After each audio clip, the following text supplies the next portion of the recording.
Oke, memahami nubuatan Daniel. Karena Daniel itu adalah sumber daripada orang memahami akhir zaman. Banyak sekali diambil daripada Daniel. Dan saya mau membawa kita untuk mengerti tentang kitab Daniel. Bukan Daniel Haryono, tapi kitab Danielnya ya. Oke. Kita coba melihat Daniel itu ada di mana. Kalau kita lihat dari nabi-nabi, ya, ini adalah zaman daripada Saul, Daud, dan Salomo. Kemudian kerajaan itu pecah jadi Israel Utara dan Israel Selatan, Yehuda. Setelah itu ada Asyur di bagian atas. Coba kita lihat Asyur di atas. Dia menyerang akan Israel Utara. Dan akhirnya dia menghancurkan Israel Utara. Yang waktu itu ada zaman Elisa di Israel Utara, Elia, Amos, dan sebagainya. Sampai dengan Yunus, baru dihancurkan oleh Asyur, Israel Utara. Ya, Israel Selatan dengan raja-raja dan nabi-nabi seperti ini, ya, sampai pada tahun 595 sebelum Masehi, ya, itu pada zaman Daniel itu ada terjadi pembuangan. Nah, ini dia pembuangan, ada beberapa tahap. Nah, pembuangan pada zaman Daniel dan teman-temannya dibuang dan ke Babel dan Yerusalem dihancurkan. Ya. Nah, ini dia. Nah, ini yang kita lihat ini Daniel di sini. Ya. Jadi kalau kita lihat dari sini nanti kalau setelah pemulihan ada Serubabel yang pertama datang, ada nabi. Setelah pemulihan itu ada Hagai, Sakaria, Esra, Nehemia, Maleaki, ya, itu ada di sini. Nah, ini kondisi besarnya seperti ini, ya. Oke, kita melihat siapakah Daniel itu. Daniel itu adalah seorang remaja yang waktu pembuangan pertama, dan dia umur 80 tahun saat menerima penglihatan di pasal 9 dan 12, karena kita akan mengarah ke pasal 9 dan 12. Dia diangkat sebagai pegawai istana dengan integritas kepribadian dan karunia nubuat, campur tangan Allah yang luar biasa, dan dia akhirnya mendapat level-level kenaikan pangkat yang luar biasa. Nah, dia bekerja di Babel dengan ada beberapa masa daripada kaisar atau raja-raja di Babel. Ya, dia tetap menduduki peran yang penting. Seorang hamba Allah yang setia, tekun berdoa dan konsisten dalam seluruh kehidupannya yang sesuai dengan imannya. Dia melayani 4 generasi, ya, generasi Raja Babel, Nebukadnezar, Dairus, Belshazzar, bahkan Koresi, ya, ini berpuluh tahun dia melayani mereka. Ya, nah garis besar kitab Daniel ini ada 2, pasal 1 sampai 6 dan pasal 7 sampai dengan 12. Nah, pasal 1 sampai 6 ini adalah kisah historis Daniel dan kawan-kawannya. Cerita tentang bagaimana secara historis. Tetapi ketika masuk pasal 7 sampai 12 ini bicara tentang 4 penglihatan tentang akhir zaman. Makanya dia menjadi sumber daripada orang-orang menafsirkan akan akhir zaman. Nah, disinilah puncak daripada akhir zaman di Daniel. Nah, kalau kita melihat di Daniel pasal 12 ayat 1 sampai dengan 4 seperti ini. Dikatakan pada waktu itu juga akan muncul Mikael, pemimpin besar itu, yang akan mendampingi anak-anak bangsamu dan akan ada suatu waktu kesesakan yang besar seperti yang belum pernah terjadi sejak ada bangsa-bangsa sampai pada waktu itu. Tetapi pada waktu itu bangsamu akan terluput, yakni barang siapa yang didapatinya namanya tertulis dalam kitab itu kitab kehidupan. Dan banyak orang di antara orang-orang yang telah tidur di dalam debu tanah, nanti kita akan mengerti apa arti kata tidur di situ, dan akan bangun. Sebagian untuk mendapat hidup yang kekal yang pertama, kedua mengalami keinaan, dan yang ketiga mengalami kengerian. Jadi ada 3 macam yang akan dialami manusia di akhir zaman. Ya.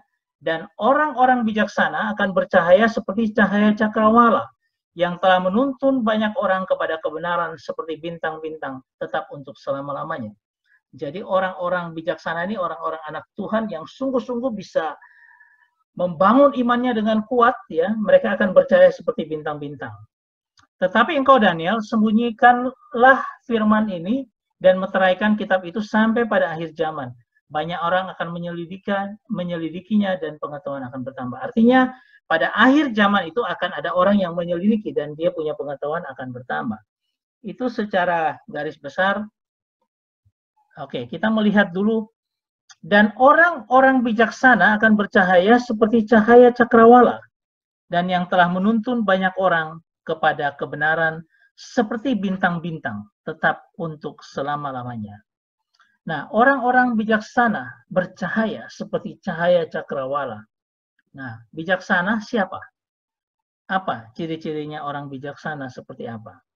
Nah, dalam konteks kitab Daniel ini, kalau kita bicara tentang Daniel 12 ayat 9 dikatakan, pergilah Daniel sebab firman ini akan tinggal tersembunyi. Artinya dari sejak zaman Daniel akan tersembunyi sampai dengan di akhir zaman, termeterai, dan di akhir zaman ini firman itu akan dibukakan. Ya, kita akan mulai mengerti tanda-tanda daripada akhir zaman.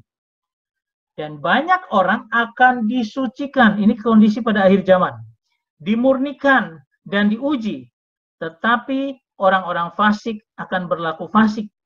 Tidak seorang pun dari orang fasik itu akan memahaminya, tetapi orang-orang bijaksana akan memahaminya.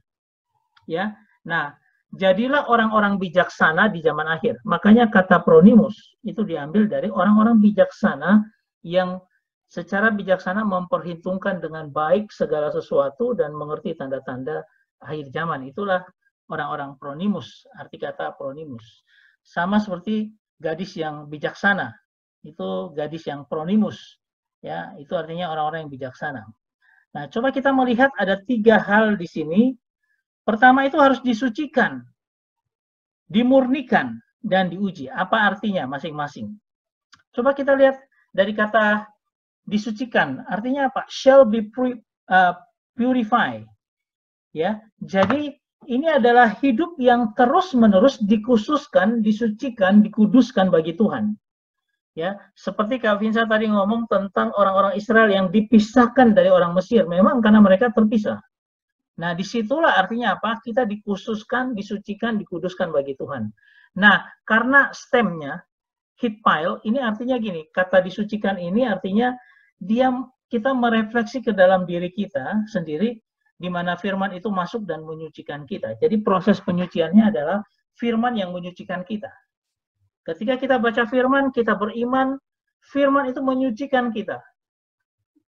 Ya, karena apa? Kita harus merefleksikannya dalam kehidupan kita. Direnungkan diam-diam, malam-malam, oh Tuhan, apa maksudmu dengan firman-Mu? Oh, ini maksudmu, oke. Aku salah Tuhan, ampuni aku, sucikan lagi aku. Nah, itu firman yang terus-menerus menyucikan. Ketika kita ke gereja pada hari Minggu dan di sana kita duduk tenang dan kita mengamini firman Tuhan yang menyucikan kita, selain dari 2 pengakuan dosa, disitulah hidup kita semakin hari semakin disucikan. Shall be purified. Artinya apa? Akan terus-menerus disucikan. Kita tidak bisa tiba-tiba masuk gereja jam 9 lalu bilang, oh saya sudah suci, bersih, tidak ada apapun. Enggak. Kita harus terus-menerus karena ini merupakan proses refleksi seumur hidup kita. Ya, disucikan. Kemudian dikatakan dimurnikan. Made white. Artinya apa? Membuat jadi putih. Ya. Artinya apa? Di tengah kekotoran sekitar kita, itu teratai, dia tetap bunga yang paling indah. Di dalam kolam yang penuh dengan lumpur. Dia tetap jadi indah. Dia tidak pernah berhenti untuk menjadi putih. Karena apa? Walaupun dia hidup di tengah lumpur, tetapi keindahannya itu kelihatan, keluar. Ya, ini seperti teratai. Made white, artinya jadikan itu putih kehidupan kita. Terus menerus dimurnikan menjadi putih, bersih di hadapan Tuhan. Ya, kemudian bagian yang ketiga adalah, ya, kalau kita lihat, diuji, tried, to be refined. Artinya apa? Kita diuji untuk disempurnakan melalui pergumulan, tantangan, fitnahan, dan perlakuan tidak adil. Mungkin saja BSBB ini membuat tidak adil bagi kita. Karena apa? Oh, saya punya nafkah ada di Surabaya, saya harus ke sana, harus kerja, kalau enggak saya tidak dapat nafkah. Itu merupakan tidak adil, tapi itu tantangan pergumulan. Dan kita akan mengalami dalam waktu-waktu ke depan. Anda bisa bayangkan Jokowi menyatakan bahwa sampai Desember kondisi seperti ini. Ya, sampai Desember. Ya, itu artinya apa? Kita harus betul-betul siapkan hati kita untuk mempersiapkan hati kita supaya tidak terkorup, kita tidak patah semangat, kita tidak kepahitan dengan kondisi sekarang, tapi kita semakin hari semakin kuat. Nah, diuji ini adalah ketika pada saat-saat seperti ini kita diuji dengan apa? Masukkan ke rumah, di situ engkau belajar firman, dekat Tuhan atau tidak. Itu merupakan satu ujian bagi kita. Ujian ke depan akan banyak.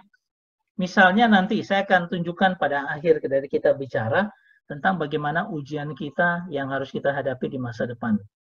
Tapi paling tidak, orang yang disucikan, dimurnikan, diuji, itu orang bijaksana di akhir zaman. Ya. Nah, akhirnya dikatakan bahwa orang-orang bijaksana dan akan bercahaya seperti cahaya cakrawala dan yang menuntun banyak orang kepada kebenaran seperti bintang-bintang tetap untuk selama-lamanya. Itulah sebenarnya bagiannya kita untuk menjadi orang-orang yang bercahaya bagi dunia sekitar kita. Ya. Nah, kalau kita bilang orang bijaksana akan bercahaya seperti cahaya cakrawala. Apa itu bijaksana? Bijaksana itu dari kata syakal. Nah, dia punya stem adalah hilfil, reflektif. Karena apa? Orang bijaksana itu harus dia terlihat. Orang bijaksana tidak boleh di belakang layar, oh, aku bijaksana, tapi di belakang enggak. Orang bijaksana itu harus terlihat keluar. Dia punya kebijaksanaan. Tidak bisa disembunyikan. Orang itu dia punya pemikiran yang wise, yang bijaksana, itu tidak mungkin akan tersendirikan. Artinya tersembunyikan. Tidak mungkin. Dia pasti terlihat. Kemudian orang bijaksana ini apa? Orang yang memberi perhatian, pertimbangan, wawasan, dan pengajaran. Karena ada kebijaksanaan dalam dirinya, dia bisa memberi perhatian, pertimbangan, wawasan, dan pengajaran kepada orang. Ya. Nah, orang bijaksana yang ketiga adalah bertindak hati-hati. Karena dia bijaksana, dia bertindak hati-hati. Tidak serampangan aja dia. Oh, bikin ini sembarangan, nggak bisa. Ya, dia bertindak hati-hati. Dan orang bijaksana adalah orang yang diberkati.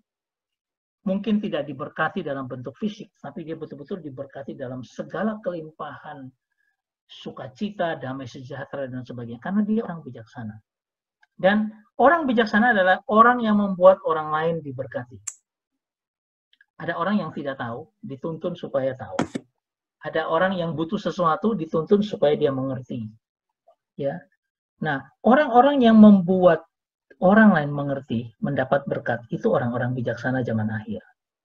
Ya, jadi karena ini reflektif sifatnya, hilfil, itu artinya apa? Saya merefleksikan semua ini masuk dalam hidup saya supaya saya bisa berlaku seperti itu. Saya merefleksikan tindakan hati-hati supaya saya tidak sembarangan saja, sehingga saya apa? Keluarnya adalah saya menjadi orang yang hati-hati, bijaksana. Ini terus direfleksikan dalam hati kita, membuat kita akan semakin menjadi bijaksana di akhir zaman ini. Nah, sifatnya ada partisipal. Artinya apa? Dia adalah kebijaksanaan itu milik Tuhan. Dan kita hanya berpartisipasi dari Tuhan yang membuat kita bijaksana. Artinya orang bijaksana bukan karena diri kita bisa membuat diri kita bijaksana. Enggak. Kita berpartisipasi dengan kebijaksanaan yang Tuhan taruh dalam hidup kita. Saya partisipasi. Ya, jadi jangan ada orang yang sombong, oh aku bijaksana, nggak bisa, bijaksana dari Tuhan. Kamu nggak bisa, kenapa? Kamu bijaksana adalah karena kamu berpartisipasi dalam programnya Tuhan. Itu masuk dalam hatimu dan kamu menjadi bijaksana. Tapi itu peranan Tuhan.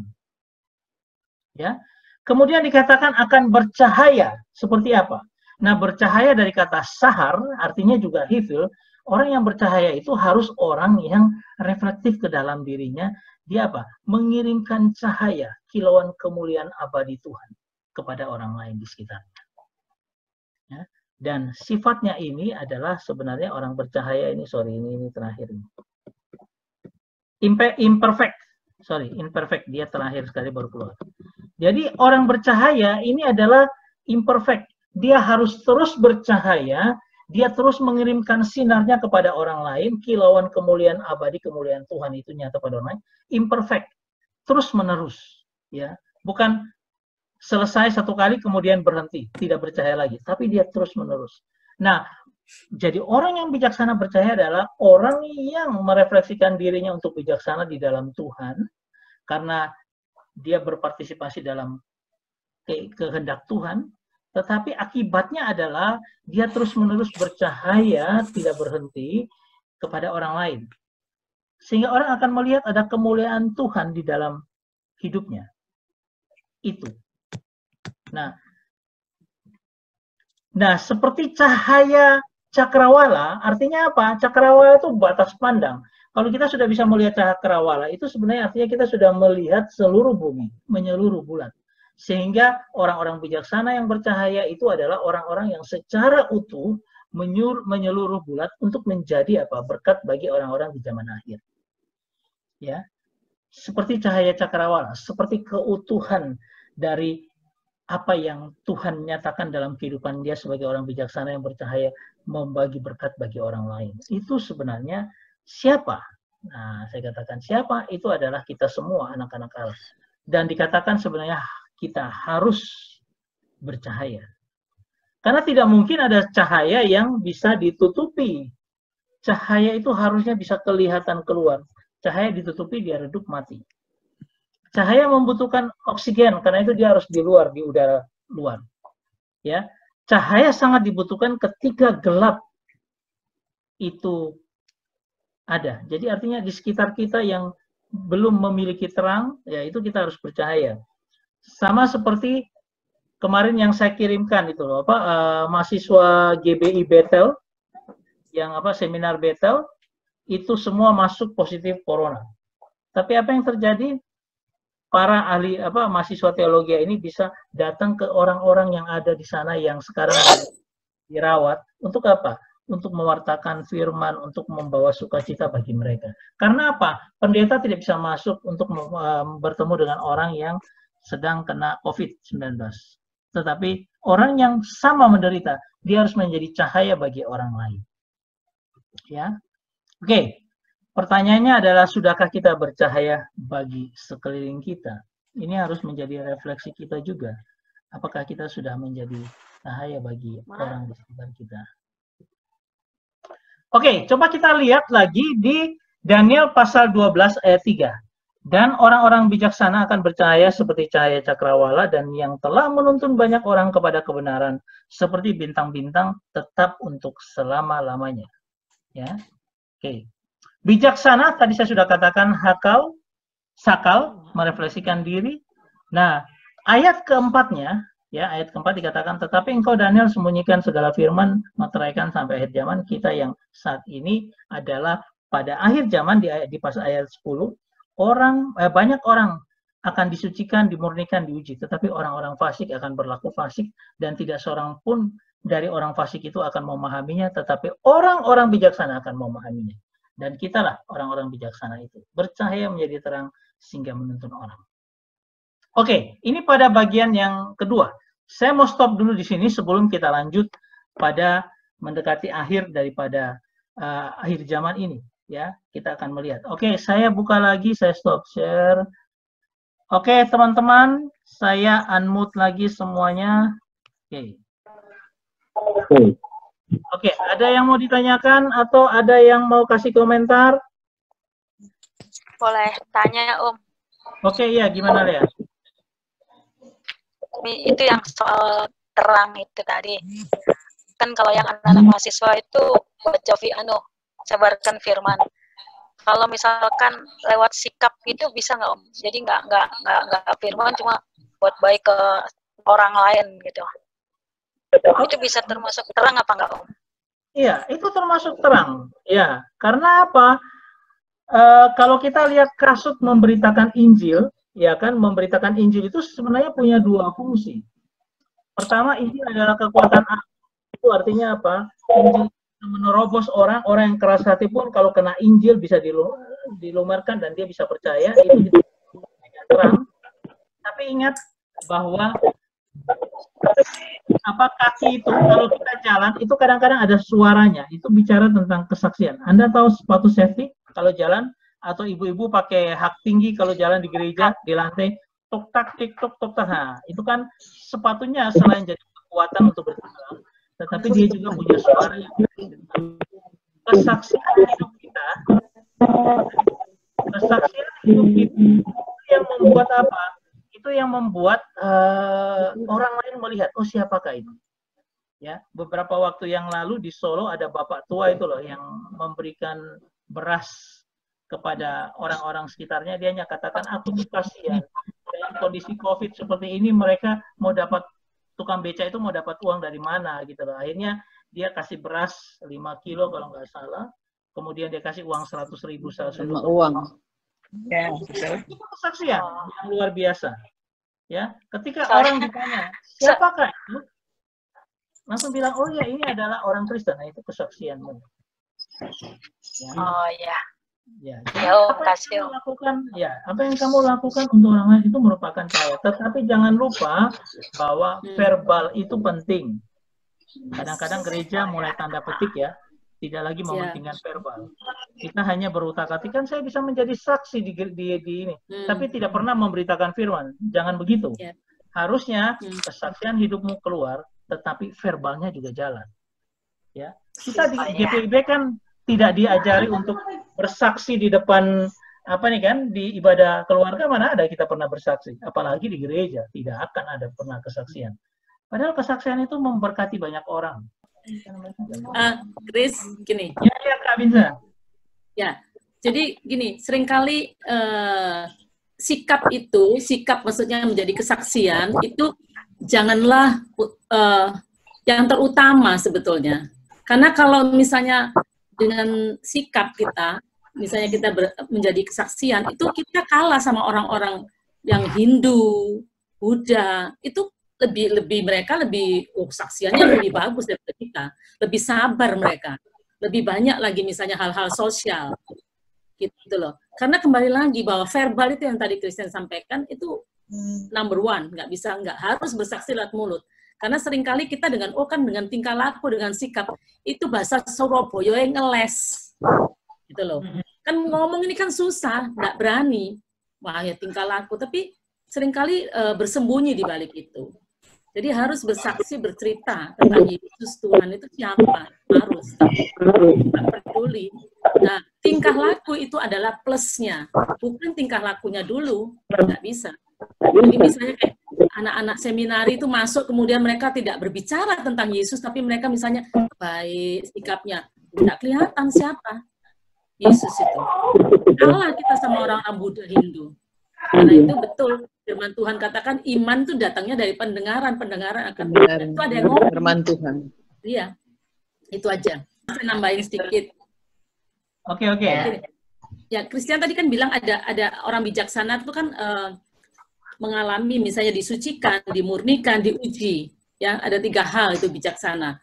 Dan kalau aku lihat ini semua adalah proses nih. Disucikan, dimurnikan, diuji itu dalam bahasa Surabaya ya gak bisa sak-dek-saknya.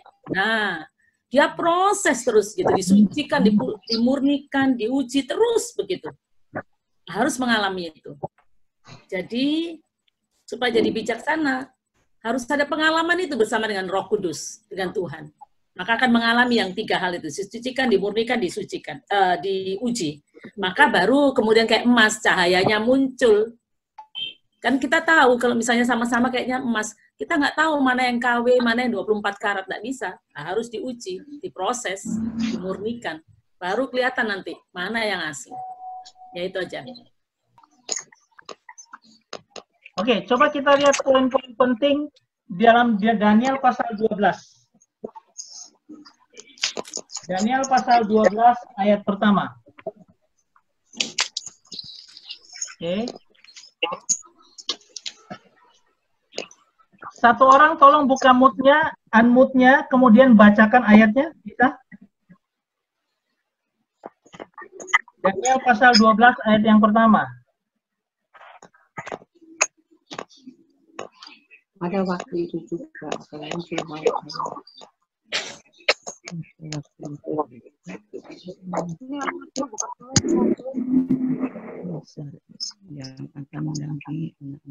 pada waktu itu juga akan muncul Mikael, pemimpin besar itu yang akan mendampingi anak-anak bangsamu. Dan akan ada suatu waktu kesesakan yang besar seperti yang belum terjadi sejak ada bangsa-bangsa sampai pada waktu itu.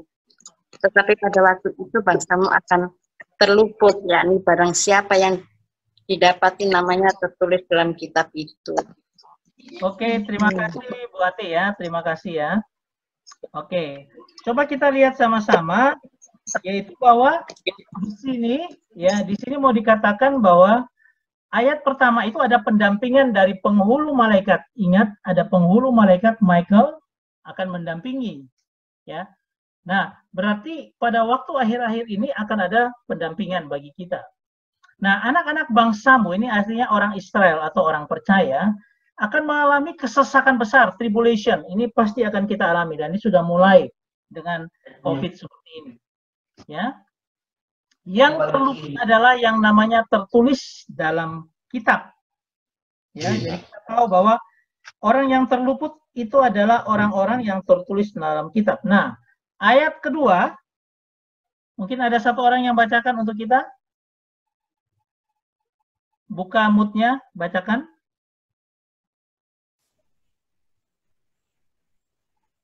Dan banyak dari antara orang-orang yang telah tidur di dalam debu tanah akan bangun, sebagian untuk mendapat hidup yang kekal, sebagian untuk mengalami kehinaan dan kengerian yang kekal. Oke, terima kasih Kak Vinsa. Ayat 2, orang-orang ada macam-macam orang. Orang yang tertidur itu artinya tertidur dalam debu tanah, itu mereka mati, dan mereka akan bangun, artinya akan bangkit pada akhir zaman. Ya, oke, kita coba lihat.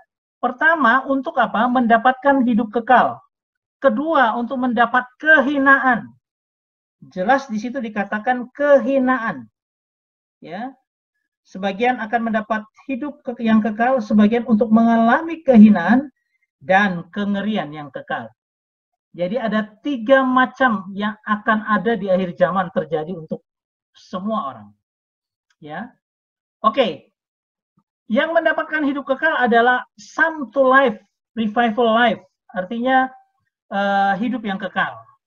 Kemudian mendapatkan kehinaan, ini adalah some to shame, artinya malu, mendapatkan malu. Aku malu sekali gitu loh. Walaupun bukan mendapat yang ketiga, kengerian. Ini contempt, ini artinya penghinaan, benar-benar penghinaan dan kengerian yang dahsyat. Jadi orang-orang percaya dan orang tidak percaya ini dibagi.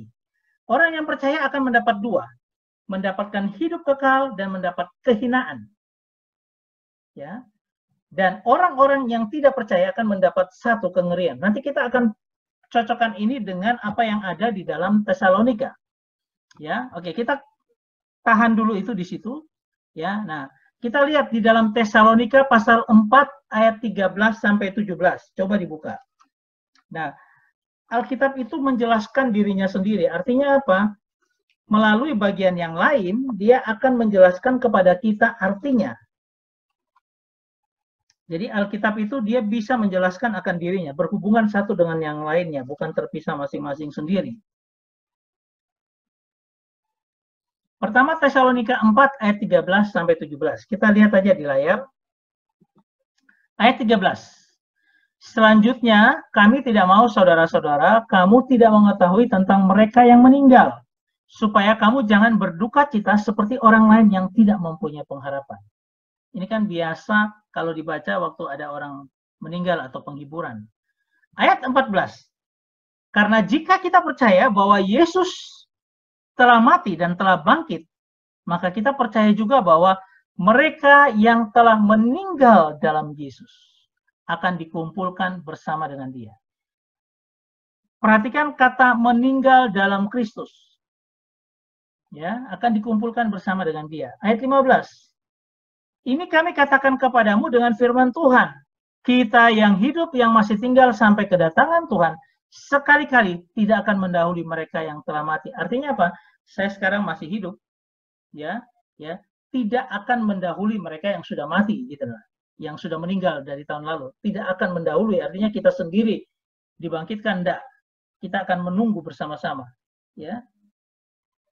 Karena apa? Yang orang yang hidup sampai Tuhan datang, dia akan diangkat secara fisik dalam bentuk rapture nanti. Sedangkan yang meninggal yang lalu tidak akan ditinggalkan di situ, tapi dia akan bersama-sama. Nanti kita akan melihat. Ya. Ayat 16. Sebab pada waktu tanda diberi, yaitu pada waktu penghulu malaikat. Ingat penghulu malaikat adalah siapa? Michael, yang tadi dibilang di Daniel. Ya, tadi dibilang di Daniel tentang penghulu malaikat. Ya, Michael. Berseru dan sangkakala Allah berbunyi, maka Tuhan sendiri akan turun dari sorga, dan mereka yang mati dalam Kristus akan lebih dahulu bangkit. Artinya ada privilege tersendiri untuk orang-orang yang mati dalam Kristus. Padahal ini ada di atas meninggal dalam Yesus. Apa bedanya? Nanti kita lihat. Sesudah itu kita yang hidup yang masih tinggal akan diangkat bersama-sama dengan mereka di awan-awan, menyongsong Tuhan di angkasa. Demikianlah kita akan selama-lamanya bersama-sama dengan Tuhan.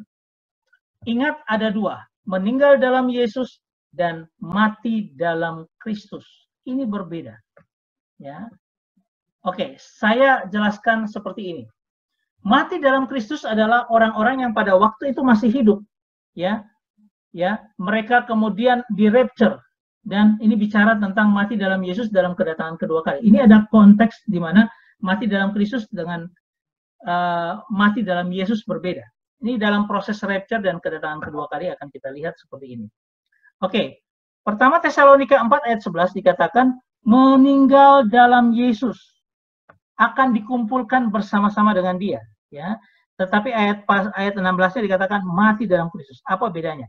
Kalau kita lihat dari tata bahasa daripada bahasa Yunani, ketika bicara tentang Yesus, artinya kita meninggal dalam Yesus, itu ditunjukkan tentang gen. Sedangkan kalau Kristo itu ditunjukkan datif singular maskulin, itu diurapi oleh Kristus. Artinya Christ, itu yang diurapi. Nah, kita coba lihat ini ya, gen sama dat ini berbeda. Ya. Berbedanya kenapa? Genetif itu artinya milik Yesus, tetapi kalau yang dat itu artinya menderita karena objeknya Kristus. Datif itu adalah objek penderita, artinya apa? Orang yang menderita karena Kristus. Berbeda. Satu hanya sekedar milik Kristus, yang satu adalah menderita karena Yesus.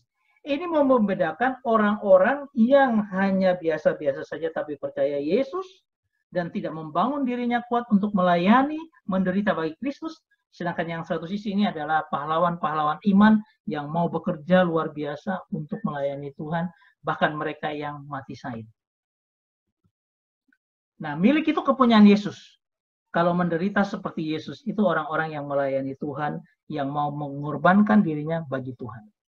Ini berbeda, dua hal yang berbeda. Anda melihat orang yang mati di pinggir salib di sebelah kanan.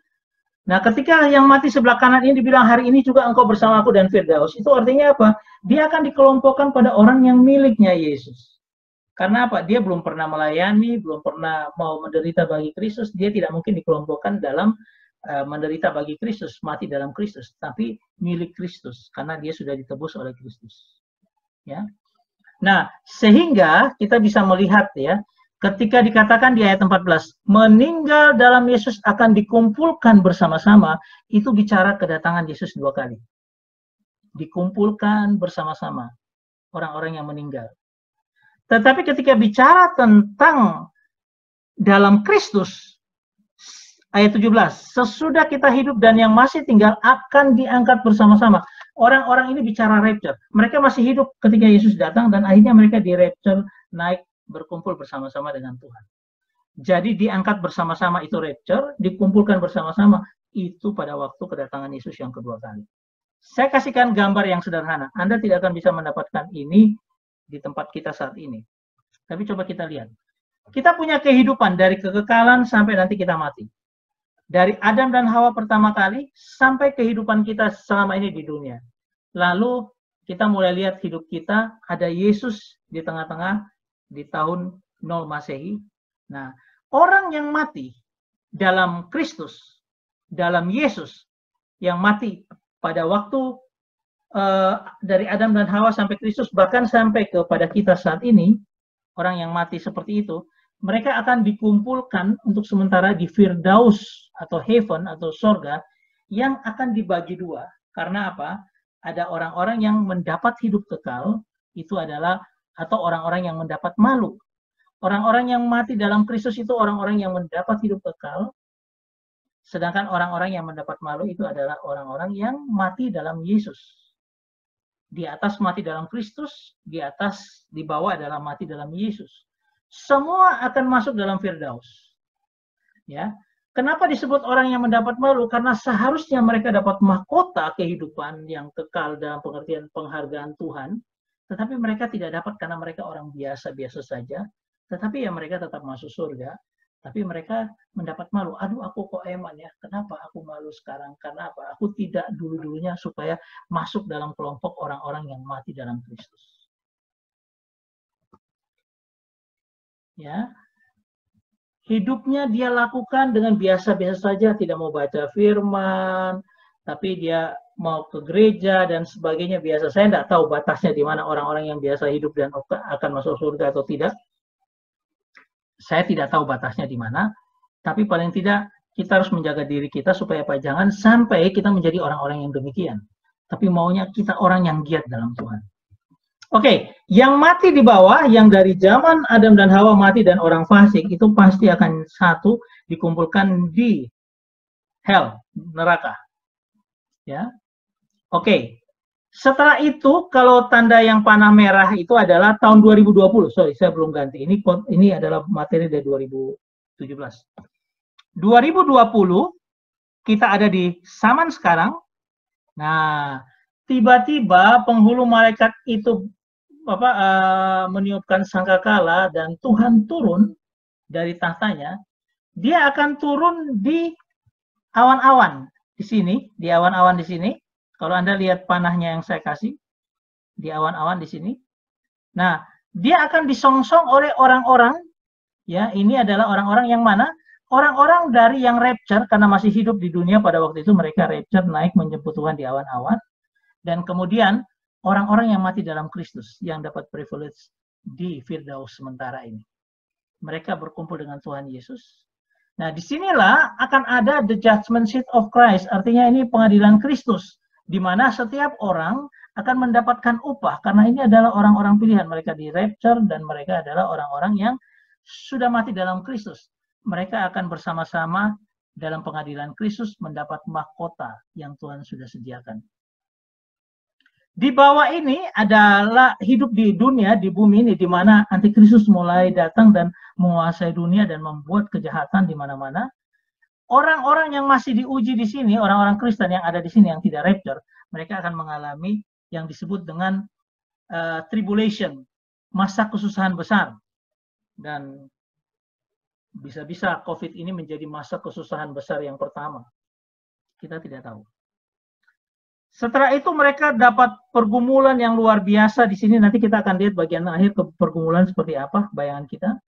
Nah, tapi yang di atas ketika dapat mahkota, terjadilah perkawinan anak domba. Bahwa Kristus bersama dengan mempelainya adalah orang-orang yang ini. Dan disitulah setelah perkawinan anak domba, Kristus turun bersama dengan orang-orang kudusnya. Dan akhirnya datang ke bumi. Dan akhirnya antikristus dihancurkan. Ya, di sini. Dan akhirnya orang-orang yang lain, yang itu adalah orang-orang jahat yang ada di hell, di neraka, dan orang-orang yang mendapat malu tadi. Nah, inilah yang kita sebut dengan pemisahan antara kambing dan domba, gandum dan ilalang. Ya, orang-orang ini ada di sini supaya apa? Mereka akan diberikan tubuh kemuliaan. Ya, orang-orang yang mati dalam Yesus dengan tubuh kebangkitannya, dia akan bersama-sama di sorga. Nah, di sorga sini, yang ini akan ke sini. Tetapi orang-orang yang sudah di dalam neraka ini diberikan tubuh, ya, tubuh tubuh untuk nerakanya, sehingga dia juga disiksa selama-lamanya di dalam lautan api. Nah, ini gambaran sederhana tentang apa yang saya pahami. Ya, ingat bahwa ini merupakan pergumulan kita masing-masing, tetapi ini memberi kejelasan kepada kita. Nanti kita akan masuk dalam tanya jawab sebentar, tapi kita tunggu dulu. Nah, coba lihat poin-poin penting. Orang yang tertidur mati dalam debu tanah itu disebut mati dan akan bangkit bangun. Nah, ini kan ada 3 macam orang yang ada, mendapatkan hidup kekal, mendapatkan kehinaan maupun mendapatkan kengerian. Ya. Nah, kalau kita pakai analogi 3 itu adalah gini. Ada bait suci, ada ruang maha suci, ya. Itu di situ Tuhan. Sedangkan ruang kudus itu adalah imam spesial, imam yang khusus. Sedangkan ruang halaman itu untuk orang Kristen biasa. Di sorga juga akan ada seperti itu. Di mana ada tempat di mana sorga Allah sendiri di sana tempatnya. Dia bersinar bagi semua sorga yang ada di bawah. Yang sorga yang selanjutnya adalah yang imam-imam yang spesial, orang yang mendapat upah. Dan sorga yang biasa dalam pengertian orang Kristen yang biasa dalam tingkatan-tingkatan yang seperti itu. Tetapi semua bersama-sama dengan Allah di sorga. Kita bisa melihat talenta, ada 5 talenta itu spesial, ada 2 itu biasa, ada 1 yang dicampakkan ke dalam api, karena apa? Dia tidak menggunakan talentanya. Nah, ini ada duduk di sebelah kanan dan kiri Tuhan. Ya, kalau kita lihat ini dalam Matius pasal 20, kita bisa lihat ada right dan left, sebelah kanan kiri Tuhan. Nah, karena karya Kristus bagi kita, orang percaya semua, nah kita bisa menjadi orang percaya. Tetapi kita akan bersama-sama menikmati, ini umat Tuhan seluruh dunia, karena karya Kristus. Nah, umat Tuhan itu akan melewati yang disebut dengan cawan penderitaan. Nah, di cawan penderitaan itu akan dipisah. Anda mau menjadi orang yang megas, jadi besar, be great, atau orang yang terkemuka, the first. Dua-duanya punya posisi yang berbeda. Kalau orang yang menjadi besar itu dibilang diakonus, diakon, melayani, ya, servant, pelayan, diaken, engkau akan menjadi besar. Oh, sudah luar biasa besar. Ya, petugas atau karyawan, sedangkan yang mau jadi yang terkemuka namanya doulos, engkau harus menjadi hamba bagi yang lain. Seorang budak yang mengorbankan hati, perasaan, jiwa, raga untuk Tuhan. Ya, inilah yang disebut dengan mati dalam Kristus. Kenapa? Dia memberikan dirinya untuk melayani seperti budak, seperti hamba. Diakonos itu akan naik terus, dan dia menjadi my left, karena apa? Dia di sebelah kiri, sedangkan dia kanan, doulos itu akan menjadi right hand, tangan kanan. Ya. Nah, kalau left itu eunomos, sekedar beruntung. Kalau right hand itu dexios, artinya tangan yang istimewa, yang dipakai Tuhan, luar biasa. Nah, Tuhan sendiri menyatakan dia adalah doulos. Ya. Dia melayani sebagai doulos, memberikan nyawanya. Nah, itu membuat kita apa? Saya harus bisa melayani orang seperti hamba, ya, punya hati hamba. Ya, seberapa jauh kita mau memberikan diri kita, minum cawan penderitaan, ingat, semua akan minum cawan penderitaan, tetapi kadarnya berbeda-beda. Ya, memberikan cawan yang terbaik hidup kita adalah menentukan kita doulos atau diakonos. Tuhan itu doulos. Ya, oke. Sekarang kita masuk dalam kondisi kita dalam nubuatan. Coba perhatikan di dalam Matius pasal 24 ayat 1 sampai dengan 13. Ya, kalau kita baca ini tentang situasi ketika Tuhan Yesus akan datang. Matius 24. Ya, Matius 24 ayat 1 sampai 13. Saya tidak akan bacakan, tapi saya akan memberikan kita hal-hal yang penting. Jam berapa? Oke, cepat aja. Perhatikan, ini adalah hal-hal yang akan terjadi pada akhir zaman, ya, yang akan terjadi pada akhirnya. Dan kita sudah belajar bahwa semua itu sudah digenapi, mulai digenapi semua, ya. Ya. Nah, pada ayat 12 coba lihat. Dan karena makin bertambah kedurhakannya, makin bertambahnya kedurhakan ayat 12, maka kasih kebanyakan orang akan menjadi dingin. Tuh, kasih kebanyakan orang akan menjadi dingin. Sudah ada nggak sekarang kasih kebanyakan orang akan menjadi dingin? Ya, physical distancing atau social distancing ini bahkan dicanangkan sampai 2022. Bayangkan, kita berpisah. Satu persatu kita dipisah-pisah. Tidak boleh ketemu. Ini mengakibatkan kasih kebanyakan orang akan semakin dingin. Ya. Yang kedua, physical distancing ini membuat jarak satu dengan yang lainnya. Yang kedua adalah protap penguburan jenazah COVID-19 itu tidak mengharuskan orang harus ada pendampingan. Dia mati, walaupun dia ayah, ibu, saudara kita, dia mati dan tidak dikuburkan di mana kita juga mungkin tidak tahu. Ya, karena apa? Karena sekarang kasih kebanyakan orang. Kita mulai dilatih untuk apa? Semakin hari sudah makin individual.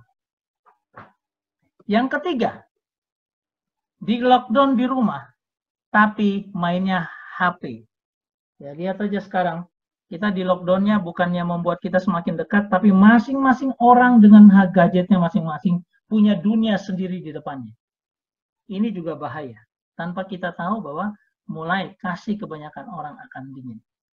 Saya punya rekan teman yang ada di tempat kami, dia katakan begini, kok saya di rumah kok enggak sejahtera, kenapa? Karena papanya bikin urusannya dewe, adik-adiknya juga urusannya dewe, kemudian apa? Saya bilang, loh kamu bisa mulai, enggak bisa, mereka cuek, mereka enggak mau. Artinya apa? Walaupun satu rumah orang, tapi karena masing-masing dengan gadgetnya sendiri, dia punya dunia sendiri yang akhirnya membuat kasih akan dingin. Ya, karena sudah sibuk dengan gadgetnya. Yang ketiga, ini adalah yang keempat, ini adalah Bill Gates dan ambisinya. Ya, kita harus hati-hati terhadap Bill Gates dan ambisinya.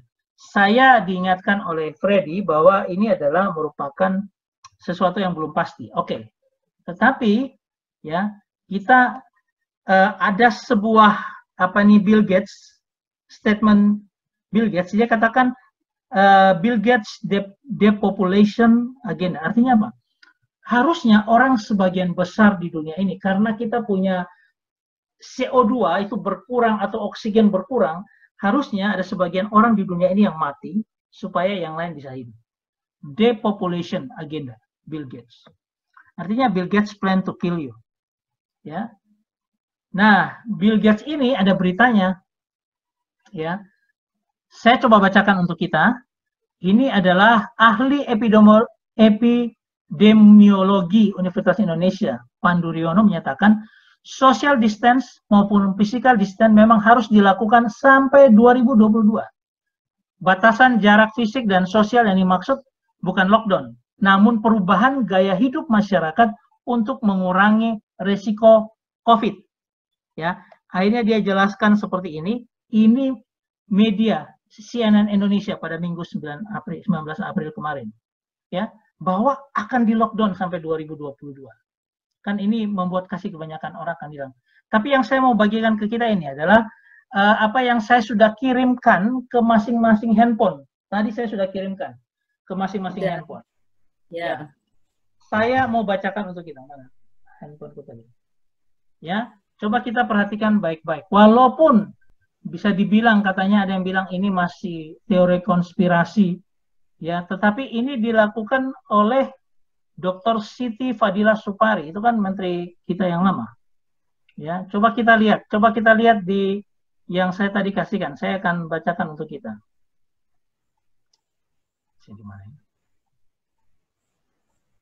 Oke. Bill Gates telah menyiapkan vaksin corona sebanyak 7 miliar untuk penghuni dunia. Bahkan sudah mulai uji coba, bahkan sudah mulai akan diuji cobanya. Yang lebih mengkhawatirkan, untuk mencapai obsesinya, Bill Gates telah menjalin hubungan dengan pemerintah negara-negara seluruh dunia termasuk Indonesia agar vaksinnya menjadi program resmi pemerintah.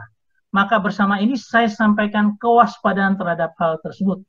Bayangkan kalau Bill Gates-nya masuk, tetapi yang ngikutinya itu loh. Ya, saya tidak bacakan semua yang mengenai kecurigaan, kenapa kok dia bisa dibuat sekarang padahal itu butuh waktu dan sebagainya, ya. Ya, yang item ketiga aja kita coba lihat. Ya, kalau item kedua itu tidak mungkin, karena apa? Virus itu punya 6 clade, jadi bisa enam macam virus, walaupun satu keluarga. Nah, kalau dia dipakai vaksin kepada yang clade A, yang clade pertama, tiba-tiba yang terjadi clade 2, tidak bisa membunuh akan virus itu. Nah, yang ketiga dikatakan gini, vaksin Bill Gates akan dipasang microchip, konon digunakan untuk memantau orang yang diberi vaksin tersebut. Sedangkan kita tidak tahu dampak negatif apa dari microchip tersebut terhadap tubuh kita dalam jangka panjang. Apa betul microchip itu hanya untuk tanda yang dia katakan? Tidak ada bukti sama sekali. Kita wajib waspada terhadap Bill Gates yang mempunyai proyek ambisius, yaitu depopulasi demi mengatur populasi sedunia. Ya. Nah, kalau kita melihat hal seperti ini, dan orang itu dipaksain harus menggunakan virus antivirus ini karena mau tak mau. Ini clade pertama wabah corona, tiba-tiba dia bermutasi jadi clade kedua, clade ketiga dan sebagainya, dan kita helpless, tidak bisa bikin apa-apa. Ditawarkanlah antivirus dalam bentuk chip seperti ini. Anda masih berpikir bahwa itu tidak mungkin terjadi? Saya ragu kalau itu tidak mungkin terjadi. Bisa terjadi dalam kehidupan kita. Iya, betul. Semua sekarang mulai akan semakin mendekati apa yang saudara tahu di Amos itu dikatakan bahwa akan ada saatnya di mana kehausan kita akan firman Tuhan, kita cari kemana-mana firman Tuhan tidak akan ada. Kan ada di Amos ya, saya lupa tadi. Amos berapa, Pak? Bentar. Ya. Sesungguhnya waktu akan datang, demikianlah firman Tuhan Allah, aku akan mengirimkan kelaparan ke negeri ini, bukan kelaparan akan makanan, bukan kehausan akan air, melainkan akan mendengar firman Tuhan. Mereka akan mengembara dari laut ke laut dan menjelajah dari utara ke timur untuk mencari firman Tuhan, tapi tidak mendapatkannya. Pada hari-hari itu akan rebah lesu anak-anak dara yang cantik dan anak-anak teruna karena haus.